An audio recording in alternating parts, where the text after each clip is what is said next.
everyone, and welcome to Interview Central, deep within the confines of the Golden Silent Films podcast, where we bring you, on occasion, some great interviews with the movers and shakers in the silent film world. In this case, we're going to be chatting with and living vicariously through Maggie Hennefeld, who has some great stories and insights to share. Now, before we start the film discussion properly, let's talk about the various Golden Silent Films podcast social media outlets. As usual, head on over to Golden Silence Cast on Instagram and Bluesky for up-to-date info on this little show. And for all of you folks on X or Twitter, just follow at Golden Silence 1 or just search for Golden Silence Cast, and I feel pretty confident that we should pop up for you. All of these screen names and sites are going to be in the episode description in case you are interested in checking us out. As always, we want to have you on board. At these social spaces, you're going to get behind-the-scenes pics and info, upcoming episode reveals, and other fun film-related materials. And fun photos of two podcasts I would gladly interview, Soda and Gizmo. Also, if you're listening to this program on Spotify, Apple Podcast, YouTube, or Amazon Music, please leave comments, reviews, ratings, or all of the above. Our show has been around for 6 years now, and we've only captured 25 reviews. We can kind of at times be needy folks around here at the home office and want to see those numbers start to trend upwards, and you fantastic, lovely silent film fans out there can make it happen. All of those ratings and reviews help so much, so live your best review-leaving life and help our show grow a bit and reach fellow silent film fans. Dropping those reviews gives us more exposure in the world of podcasts and lets us know how we can improve. As always, we are grateful for the feedback and always want to bring you the best show humanly possible. And also subscribe to the Golden Silent Films podcast, whether it be in the podcast realm or on YouTube. While our output can be sketchy or irregular, if you're subscribed, you're never going to miss an episode, and the moment new content drops, it's going to go straight to your listening device of choice, where you, too, can join in on all of our silent adventures. And for all of you YouTube viewers out there, you know the magic words: like, comment, subscribe, and I guess we'll throw this in, hit the bell for notifications. Now, if you've been a long-time listener to the show, you know the Golden Silent Films podcast has been built on the shoulders of scholarship way beyond our means. So many incredible folks have provided this show with equally incredible backstory and lore for much of what we've covered. Whether it's biographies or movies, there is such a vast, rich world out there of information that we have been lucky enough to partake in. Now, when this podcast started, I knew almost nothing about silent movies. They were a complete mystery to me, but it was a mystery I wanted to explore. I figured if I had questions, people out there might also have those same questions and want to learn as much as I did. It seemed so simple, but in practice it was actually incredibly difficult. At that early stage of the podcast's life, I had very little idea how to make a podcast, let alone do optimal, efficient, good, solid research. Now, as time went on, I did more and more, and I learned that there were so many outlets and resources out there for a bumbling noob like myself. So many wonderful scholars and cinephiles have left their mark on recounting the silent era. A number of those folks really stood out to me as, pillars of this niche, and their work really resonated with the work I was trying to do. So on this show, we've chatted, whether via email or in person, with a lot of those knowledgeable movie masters. There was one name, though, that often came up as I read through silent film histories, essays, and various other resources. That name was Maggie Hennefeld. I absolutely loved the work Maggie was doing across various mediums, and in a shocking twist, it turns out she was a fan of the Golden Silent Films podcast herself. It's such a weird set of emotions when Maggie said she was a big fan of the program. For over 6 years, I've been kind of releasing the show into the void. I've enjoyed making and absolutely loved learning about silent films, but very rarely does a voice come back. It's wild knowing people like Maggie, that I admire greatly, were listening to the show without any prodding from me. This is a pretty small show, so it's exciting anytime I hear from a fan, and for that fan to be Maggie Hennefeld absolutely made my day. Now, in this silver screen chat that we're about to have, we dive into many silent films and silent film adjacent topics.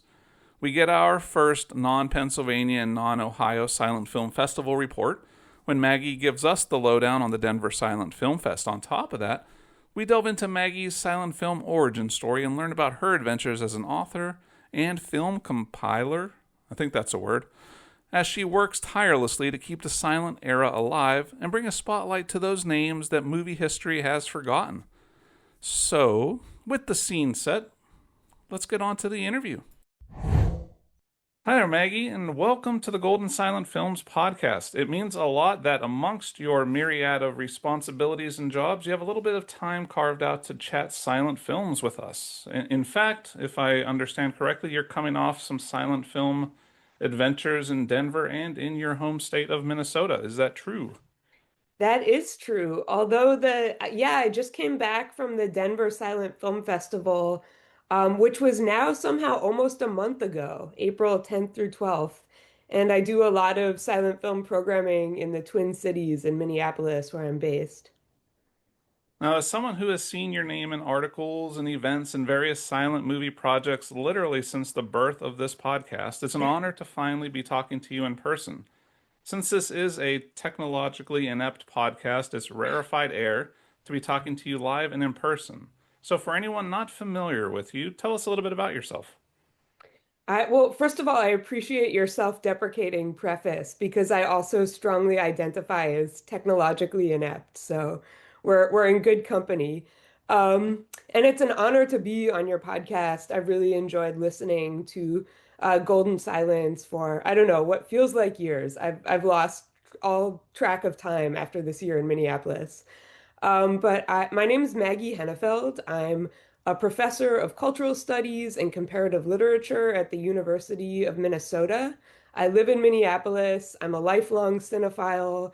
My research passion, obsession really, is silent cinema with a focus on feminist filmmaking and slapstick comedy. So I wrote two books on these topics on slapstick comedians in early silent cinema called Spectres of Slapstick and Silent Film Comedians, and another book about the history of women who allegedly died from laughing too hard called Death by Laughter, Female Hysteria and Early Cinema. And those were both published by Columbia University Press. I'm a co-curator of the four-disc DVD Blu-ray set Cinema's First Nasty Women, which you can purchase from Kino Lorber. And I'm just like an evangelist for film archives in general. So I do a lot of not just silent, but archival film curating in the Twin Cities, in Denver, in Pordenone. I mean, like wherever there are nasty women to be curated on the big screen, you'll find me there. Now, one of the mainstay questions here on the show is how did you find silent film and what is your lore and backstory into getting to where you are today? Oh my God, that's such a good question. I don't I don't even know where to begin. I'm kind of overwhelmed. Let's see. Well, I mentioned I'm a lifelong cinephile. I grew up in Brooklyn, New York, so like within a 3 block radius of like at least four VHS and then later DVD rental shops. And a lot of repertory cinemas. So like even when I was like in middle school and high school, I remember seeing screenings at like the Film Forum and IFC and stuff like that in New York. I grew up, I mean, with a kind of love of classic movies. I remember watching like Marx Brothers comedies and MGM musicals with my dad when I was a little kid. And I have this vivid memory. I was like 11 or 12 years old, and my parents had rented the Maltese Falcon and were just watching it, like amongst themselves. And I wandered into the room, and I don't think they thought I'd be interested in the Maltese Falcon at all. But there was something about the kind of look and vibe and feeling of noir that I immediately connected with. I went through a massive Humphrey Bogart phase in middle school, which I don't know how many like adolescent girls that happens to, but I like fully went down that rabbit hole. I remember renting like Casablanca and The Big Sleep and To Have and Have Not when I was a 12-year-old. And then it was really in high school when I discovered silent cinema. Um, I like became obsessed with Joan Crawford and just like rented all of the Joan Crawford videos at like the Film Forum and the Cinematheque were my two local video shops. And I remember on the B side of the Mildred Pierce DVD, there was a documentary called Joan Crawford, the Ultimate Movie Star, which I highly recommend. And it includes a bunch of clips of her MGM silent films like Our Dancing Daughters and her comedies with William Haynes like Spring Fever and West Point. And I couldn't access those silent films. And I was so intrigued by the clips that I would rewatch in this documentary. So there was something about the simultaneous visibility and inaccessibility of the silent film archive that really fed my hunger for it. And I think was formative to the kind of work I do today, because my work is all about um, curating films that are hard to access, that maybe you have to travel to an archive in Amsterdam or Paris or Washington, D.C. to watch, and then trying to make those archival films as widely accessible as possible. And I'm also really interested in lost silent films made by women, which is maybe something we can talk about later. So Yeah, I'm long, wonky definitely answer to yeah. your question. I'm definitely as a listener of the show, I'm sure you can agree. I'm in the same boat. I love the weird, like I'd rather talk about Rex the Wonder Horse than Charlie Chaplin, and I love the like lesser known stuff. So I definitely appreciate the search for lost stuff and lesser known events and movies and personalities actually too. Definitely. Now we teased the Denver Silent Film Festival earlier, but let's dive into it more now. Now, in the history of the podcast, as you know, Film Fest and convention experience here has been confined to Western Pennsylvania and Ohio. So I love learning about cool silent film events outside of our geographic realm. So tell us a little bit more about the Denver Silent Film Fest. What was your role? What great movies did you get to see? Take us through all those details so we can live vicariously through you. That would be my pleasure. And it's really exciting to see the kind of explosion of silent film festivals and cine concerts and events all around the US and around the world. So no matter how many things you attend, we're always going to have a dash of FOMO about all the other cool stuff that's going on. So I first went to the Denver Silent Film Festival in 2025. It was founded by Howie Movshevitz, who's like a local legend in Denver. He's an emeritus professor at the University of Denver. He still teaches, and just like an all-around mensch and super knowledgeable cinephile.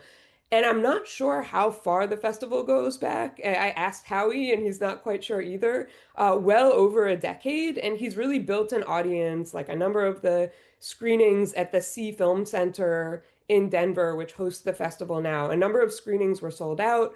They all had live music. But anyway, I was invited in 2025 as an honoree, also to present a program from Cinema's First Nasty Women called Queens of Destruction. And I was so excited to meet Howie, and he had a really bad case of COVID in 2025, so we never met in person. Thankfully, he's fully recovered. But he invited me to co-direct the Silent Film Festival with him this year. So it just happened in April, April 10th through 12th, at the C Film Center. So he and I co-directed, co-curated the program. We planned all the films. We introduced the screenings. And I don't know, some highlights. Let's see, opening night, we showed The Thief of Baghdad, starring the swashbuckler Douglas Fairbanks Sr. with musical accompaniment by the Mont Alto Orchestra. And that was sold out. And then somehow on Saturday, we ended up with a quadruple header of really intense melodramas, including the German-British co-production Pavement Butterfly, starring the Chinese-American actress Anna May Wong, a new restoration, which I highly recommend, Lois Weber's melodrama Shoes, which was presented by this year's honoree, Professor Shelley Stamp.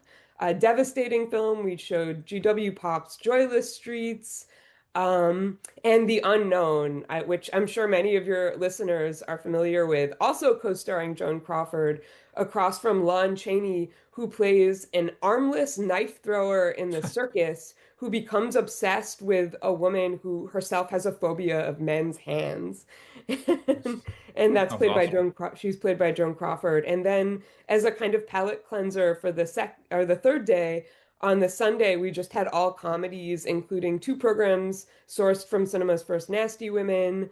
Um, and we also screened Queen Kelly as our closing night screening, and also the San Francisco Film Preserve's new restoration of The Garden of Eden, which is a sex comedy set on the French Riviera starring Corinne Griffith, which is just like, I don't know, so much fun. I can't even describe it.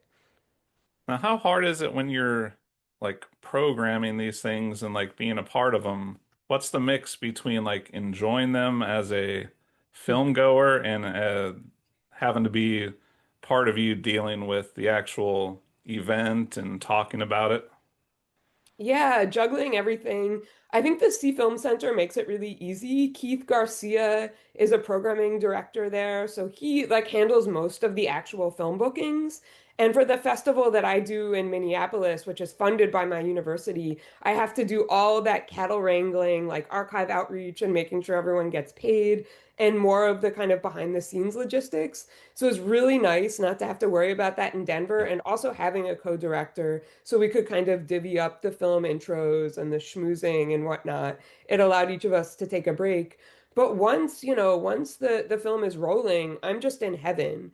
Even with films, like we presented a program from Cinema's First Nasty Women titled Breaking Plates and Smashing the Patriarchy, which I had just presented at the Plaza Theater in Atlanta, and I've really traveled with that program, so I've seen it a million times, but it's a different experience every time because, like, A, we often have live music, and I think the Dollhouse Thieves were playing for Breaking Plates, and they were just like, they really got it. They like it changed the meaning of the film for me to hear how they accompanied it.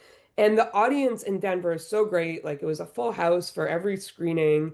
And just like hearing people's laughter or, like catching their kind of tears contagiously. Like I love reacting as a body to the way people are experiencing a film around me. And it doesn't matter how many times I've seen that film, it will be a new experience.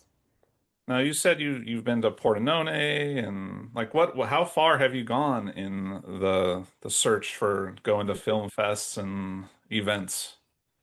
Oh my God, like there's no limit. I go to the ends of the earth. In fact, I'm about 7.5 months pregnant right now, so I'm on a travel hiatus into, for the foreseeable future.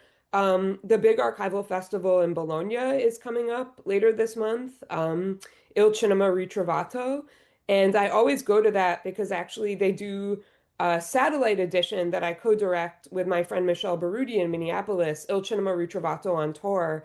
We do our mini festival sourced from Bologna every February. So now I'm just trying to load up on screeners so I can see what I missed, so I can still, play a role as co-director in our upcoming festival. I think we're coming up on our fifth edition, always Valentine's Day weekend in Minneapolis. Um, but yeah, I mean, Pordenone I've been going to quite a long time. And that was kind of the genesis of Cinema's First Nasty Women. Laura Horak and I co-curated a program on nasty women at Pordenone in 2017, right after this term kind of went viral after Trump's first election. Um, and yeah, I mean, the Eye Film Museum is an archive I've worked with extensively and presented films there. The BFI, the Library of Congress, UCLA Film and Television Archive. So like wherever they'll have me and wherever I can dig up funding to, like get my university to send me to, like I'm there. Except for now because I'm too pregnant to travel. And I think someday you got to add Pittsburgh to that list. We have a pretty solid film festival, silent film festival here, and I think you would love it. I've always wanted to go. I went to Pittsburgh when the university hosted the conference, Women in the Silent Screen. Now, I think that was like a decade ago. I had just moved to Minneapolis when I went to Pittsburgh, but I've always wanted to go for the Silent Film Festival. It looks like a great program every year. It's fantastic, and it's always sold out audiences, great, wide, diverse musical performances. It's a really cool and a lot of history, a lot of silent movie history in Pittsburgh. So Yeah. definitely a cool place to see that stuff. You see, people don't want to stay home and watch Netflix. They want to have a Yeah, film experience. It's heartening and it's yeah, good. palpable. Yep. Now, we've talked a lot about watching movies, and you actually put together a DVD set of silence. I would be remiss in my podcasting duties if we didn't talk about that set that you put together or helped put together. It's called Cinema's First Nasty Women. Now, there's a lot to it. I can honestly say I'm not through what, 12 hours, 9 hours of 14 and a half 14 hours. and a half. Yeah, I still got a few hours to go, but I'm still working my way through the first disc of Leontine, Oh, which is Leontine. fantastic, and eventually I'll hit that 14-hour fully watched mark. But tell us more about that release and how it came into existence Yeah, and that's a what's on great it. question. Yeah, well, I don't know how much time we Eh, I'll try to be 14 concise hours we got. in my evangelism. So Cinema's First Nasty Women, I mean, I've mentioned it a couple times already. It's a four-disc DVD Blu-ray set containing 99 feminist silent films spanning like the early silent era. I think the films span 1898 to 1926. Um, and the first two discs are focused on feminist slapstick comedy. Like you mentioned, Leontine, who was the star of her own French series. I am just like wholly obsessed with Leontine. I think we'll have to talk about her more later. My unborn daughter will have the middle name Leontine, which is maybe Nice. something I don't know. We can I can unpack in another context. So yeah, a lot of slapstick comedies on the first two discs. Mary Jane's Mishap is one of my favorites. A kitchen maid explodes out of the chimney onto the public sphere. It's a British trick film from 1903. And then discs three and four are really focused on queer films, films with cross-dressing, kind of queer, lesbian, erotic innuendo. And that's really Laura Horak's wheelhouse. She wrote a fabulous book called Girls Will Be Boys about female to male cross dressing in American silent cinema into the early kind of pre code talkie era. And yeah, Laura and I have been friends and collaborators for a long time since grad school. We did an early iteration of this project as a program at the Tiff Bell Lightbox in Toronto when we were both living in Canada. And then we teamed up with Elif Rangan Kainachi, who's the silent film archivist and curator at the I Film Museum in Amsterdam, where we got about 40 of the 99 films in the set. So Elif's involvement was absolutely crucial. We worked with 13 different international film archives and libraries to source these 99 films. Every film in the set has a new original musical composition, and we really emphasized with working with women or non-binary composers and musicians. Some films even have alternative tracks, like something more traditional and then something more avant-garde and experimental. The set has special features, video introductions, multilingual audio commentary, in some in Spanish, some in English. And last but not least, a 114-page edited DVD booklet, which we call our booklet novella because it's so long. And that's actually available as an open access PDF on our website, which is hosted by the Women Film Pioneers Project, which is just like a wonderful resource for anyone interested in silent cinema. The Women Film Pioneers Project, it's run by Kate Saccone, who is a film professor based in Amsterdam, and the website itself is focused on women in the silent era, mostly behind the screens, how women worked extensively as directors, producers, editors, writers, and so forth throughout the silent era, but then were sort of subsequently written out of that history and canonization of silent cinema. So it was really awesome to collaborate with the WFPP on the website. But we ended up having like hundreds and hundreds of collaborators in various different capacities. So it really became a mammoth project. And we're now working with Kino again on co-curating another series of Nasty Women releases. So stay Oh, tuned. awesome.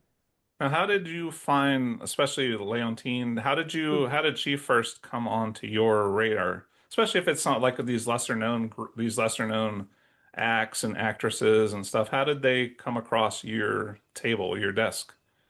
Yeah, that's a great question. I mean, really doing my PhD research on, I wrote my dissertation on slapstick comedians in silent cinema and feminist theories of physical comedy. And that involved writing grants to go to archives to watch extremely obscure early silent film comedies on flatbed viewers. but you couldn't access these films pretty much anywhere else. And Laura had a similar experience researching cross-dressing in queer cinema in the silent era.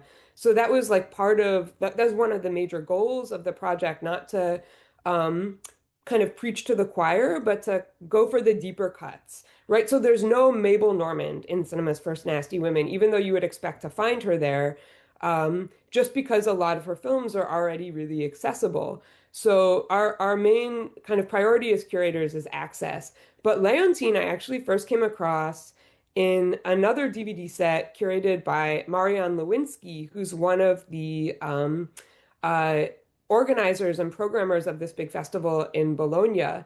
And she put together this amazing DVD collection. It's called Comic Actresses and Suffragettes, mostly from the early 1910s. And there are, I think, just one Leontine film called Leontine Pulls the Strings, where she just kind of torments her neighbors and fellow travelers with a piece of string, and um, angry mob accumulates behind her.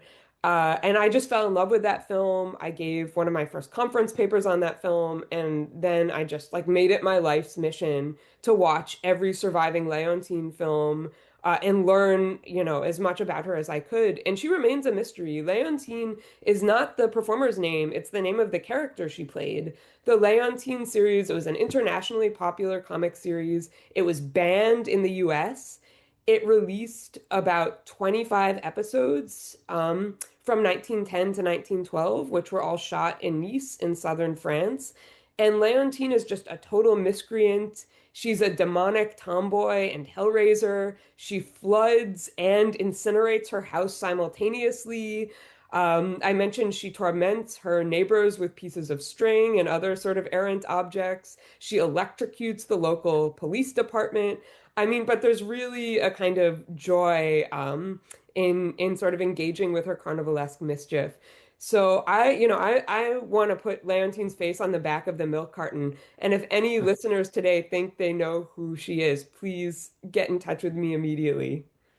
How cool is it as someone who only has basically like YouTube or archive.org or those kind of odds and ends? How cool is it to go to these film libraries and dig up these things that no one's seen in years and years and kind of discover treasure and gold at your own? Oh my God, it's incomparable. I feel so lucky that I get to have these experiences.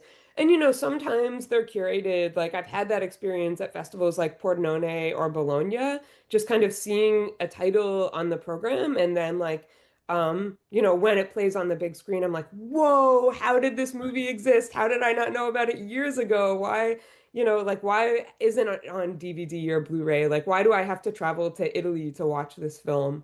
Um, but definitely similar experiences and archives. I mean, there are so many silent films that survive that defy the finding aids. So every time I go to the eye, like now, Alif and I are just like pulling undigitized nitrate films and, like obviously we can't project them. Like we can look at them on a flatbed viewer or just kind of like eyeball them frame by frame.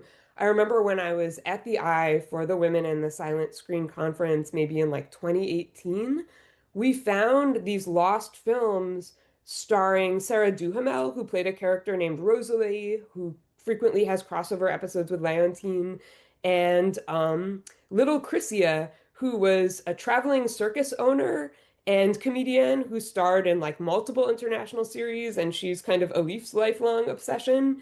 And we were just like looking through the finding aid, searching kitchen maids, because a lot of these feminist comedies from the silent era were made for working class audiences, and they feature rebellious or inept kitchen maids. Like there's one called The Nervous Kitchen Maid, which is about 3 minutes long, and an angry kitchen maid just breaks all the dishes in the kitchen, and that's the entire film. So, but like just doing that search for kitchen maid yielded all of these films that we'd never have found otherwise. Like if we were looking for feminist comedy or nasty women or Leontine, they wouldn't have materialized. And actually, these two films, Rosalie Has Sleeping Sickness and Zoe's Magic Umbrella, those were the two films that we found in this visit. They were both on a kind of rare gauge 28 millimeter film stock. So we were just examining each frame under a magnifying glass until the Nasty Women project actually gave us a sort of context to get these films scanned sooner. Otherwise, they might still be collecting dust in the vault. Another thing to mention is that the project was funded by a $200,000 Canadian federal grant. So thank God Laura works in Canada where such grant money is available, because I don't think the Trump administration would give us $200,000 I don't for think a so. project themed on nasty women. On the topic of lost films or presumed lost or quasi-lost films. Now, talking beforehand, we were both jealous of movies that the other was seeing. Hmm. At the Columbus Moving Picture Show that I recently returned from, I got to see a rare viewing of the recently discovered Taxi Taxi. And on your end, you were at a screening of the new Queen Kelly restoration. Yes. Oh my God. Yes. Tell us Yes. about that. Well, first of all, I'm jealous you got to see Taxi Taxi. I mean, it's an Edward Everett Horton film, right? Like Yeah. he's like I'd never heard of it before. I haven't had the chance to see it. I really hope I have an opportunity to do so soon. But Queen Kelly, oh my God. So for listeners who aren't familiar, it's a 1929 incomplete silent film starring Gloria Swanson and directed by Eric von Stroheim and financed by Joseph P. Kennedy, yeah, the Kennedy family patriarch, who was having an affair with Gloria Swanson at the time. Loosely summarized, Swanson plays a kind of wayward convent girl in a kind of made up Middle European country, sort of like Ruritania. There's this whole wave of Ruritanian films inspired by the popularity of Prisoner of Zenda. So Swanson's character, Patricia Kelly, is seduced by this prince who's betrothed to a mad queen, and then ends up inheriting her aunt's brothel in Dar es Salaam in East Africa, which is now Tanzania. And things sort of escalate from there. So the title Queen Kelly is kind of ironic. But, Kennedy and Swanson commissioned von Stroheim to direct the project. And von Stroheim was notorious for going way over time and way over budget. So the film itself was never finished. In addition, it probably would have run afoul of the censors, even if there was a complete cut. So audiences in 1929 never got to see Queen Kelly, and we're able to watch it today because Dennis Doros of Milestone Films, he initially restored Queen Kelly in 1985, but he describes the new restoration as really more of a reconstruction or reimagining of the film, and it's absolutely transcendent. For folks who are more interested in learning about the history of this cursed production, the film critic and author Pamela Hutchinson, who's really one of my favorite writers today, she has a fabulous book. I actually have it right here called The Curse of Queen Kelly. And it was just published by Sticking Points Books. And I highly recommend The Curse of Queen Kelly by Pamela Hutchinson. So that was our closing night screening in Denver. Audiences loved it, and actually, we're showing it here in Minneapolis in just 2 weeks on June 14th at the Heights Theater in Northeast Minneapolis. Are based in the Twin Cities or who have friends who live in Minnesota, please tell them to come out to Queen Kelly on June 14th at the Heights. That is awesome, and I am so jealous that I am way too far away to get there easily, but I will someday hopefully get it on when it's ever released for home viewing. Not the same as watching it on a theater screen, but it's definitely one I've been wanting to see since I heard that it was in existence. So It's it's cool you got to see it. And twice actually. unmissable. I hope they bring it to Pittsburgh for the Silent Film Festival in the fall. It's really been making the rounds. It played at Film Forum, it premiered in Venice. I think it won't be long till it makes it your Yeah, way. And good. I think there will also be a Blu-ray release Yeah. from Kino Milestone, almost inevitably. Now, I think that wraps up. I've taken enough of your time. You're a busy person. So I just wanted to thank you again so much for joining us, and it was incredibly awesome to get to pick your brain for a while and learn more about your silent film history and some of the cool silent film things you've been involved in. And I'm counting down to having you back on the show again sometime in the future. I hope you'll make some more time for us. It's been really cool talking to you. That would be my pleasure. Thank you so much, Stuart, for having me. If anyone wants to learn more about the DVDs, any books, where can people find out more about you and where to find some of the cool work you're doing? Oh, I've been meaning to make a website for years, but I'm too, like I said earlier, technologically adept and or lazy to do so. But I mean, I have a University of Minnesota profile with links to a bunch of my projects. My two books are out from Columbia University Press. That's Death by Laughter and Specters of Slapstick. And then Cinema's First Nasty Women is for sale through Kino Lorber.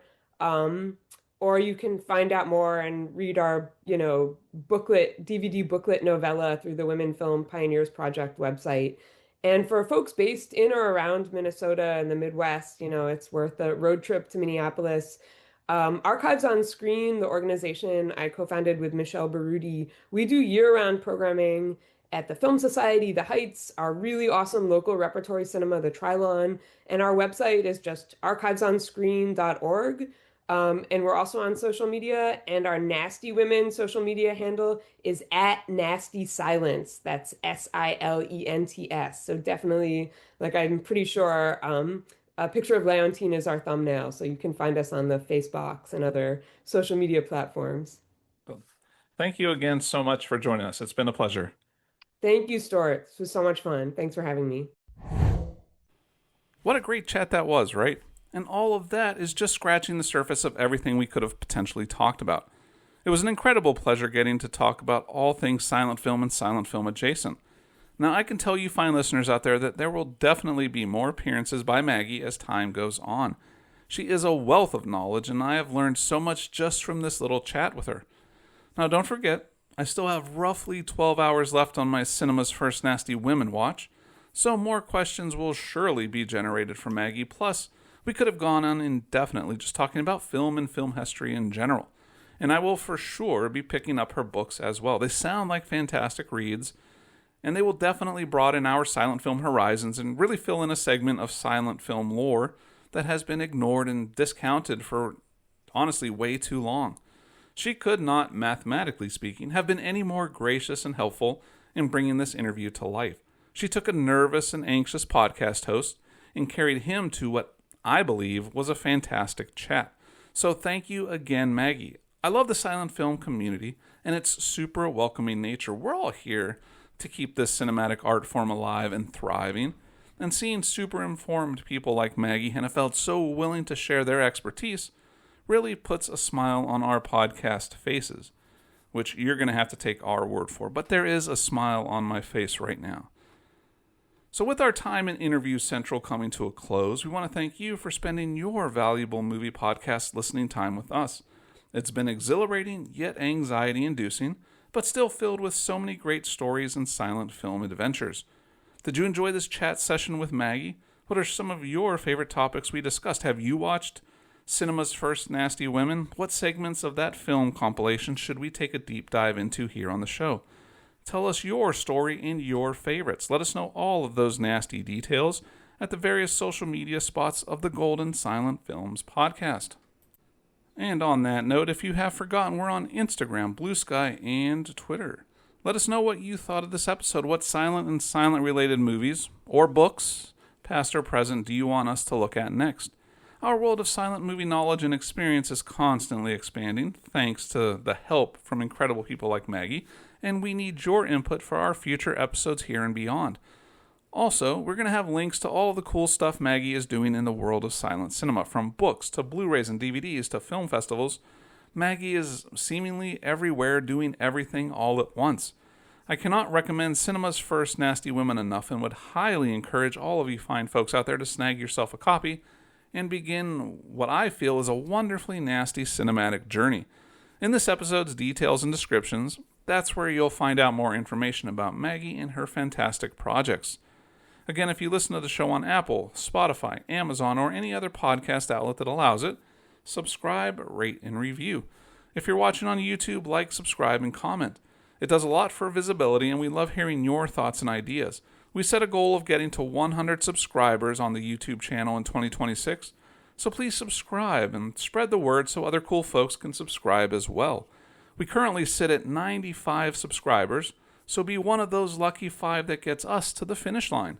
Now, whether you subscribe or not, we still really appreciate all of your incredible support, and seeing how much you folks are listening to us on all of our many platforms only makes us want to make the best show possible. And with Season 6 rolling on, I can assure you we still have some incredibly cool stuff planned. Now, with all of that being said, thank you to all of you fine listeners for all of your fine listening. And don't forget, the silents are golden, and the talkies, they're just a fad. And do buy yourself a copy of Cinema's First Nasty Women. You will not be disappointed.